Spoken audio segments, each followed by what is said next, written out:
அன்பு நண்பர்களே வணக்கம். இன்றைய வாசிப்பு பொதுவாக வாழ்க்கையில் மிகவும் துயரமானது இரண்டு.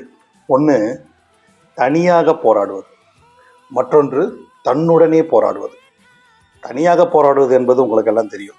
யாருமே நமக்கு துணைக்கு வரமாட்டாங்க. பல்வேறு விஷயத்துக்கு நாம மட்டுமே போராடணும். தன்னுடன் போராடு என்பது நமக்குள்ள உள்ள கேள்விகள், நமக்குள்ள உள்ள பலவீனங்கள், நமக்குள்ள வரக்கூடிய சந்தேகங்கள், இதில் நம்முடைய உள்ளத்தோடு நாம் போராடுவது ரெண்டுமே ஒரு துயரமான ஒரு விஷயம்தான்.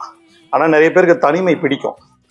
தனிமை பிடிக்கிறவர்களுக்காகவே, தனியாக போராடுபவர்களுக்காகவே ஒரு உற்சாகம் தரக்கூடிய ஒரு உத்வேகம், நிமிர்ந்து உட்கார்ந்து போடா பார்த்துக்கலாம் போடா என்று சொல்லக்கூடிய ஒரு புத்தகம். இதில் வரக்கூடிய ஹீரோ ஒரு கிழவன், ஒரு 80 வயசு கிழவன்.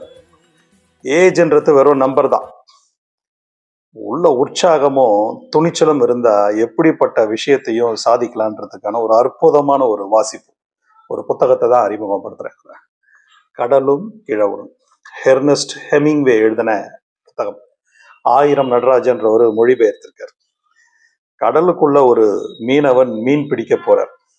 கிழவன் 85 நாளா மீன் கிடைக்கல. ஒரு துரதிருஷ்டசாலி என்று பெயர் எடுத்தவன் ஒரு ஆழ்கடலுக்குள், ஒரு பெருங்கடலுக்குள் மீன் பிடிக்க தூண்டில் வச்சுக்கலாம் போல வலையோடு போறார். தன்னை விட பெரிய மீன், தன்னுடைய படகை விட ஒரு பெரிய மீன், ஒரு மிகப்பெரிய மீனை கண்டடைஞ்சிடறார். அந்த மீனை எப்படி போராடி ஒரு மனிதனாக கரைக்கு கொண்டு வராரா என்பதுதான் அது கதை. இதுல காற்றுடன் பேசுகிறார், கடலுடன் பேசுகிறார், கடந்து செல்லக்கூடிய பறவையுடன் பேசுகிறார்.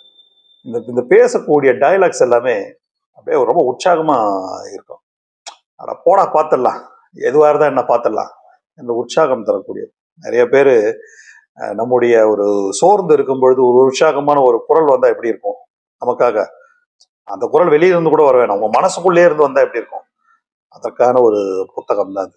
வாசியுங்கள், நிமிர்ந்து நில்லுங்கள், எப்படியாப்பட்ட துயரத்தையும் எதிர்த்து நின்று வென்று காட்டுவோம் என்ற உறுதியை பெறுவோம். இதை பற்றி தொடர்ந்து பேசுவோம். நன்றி.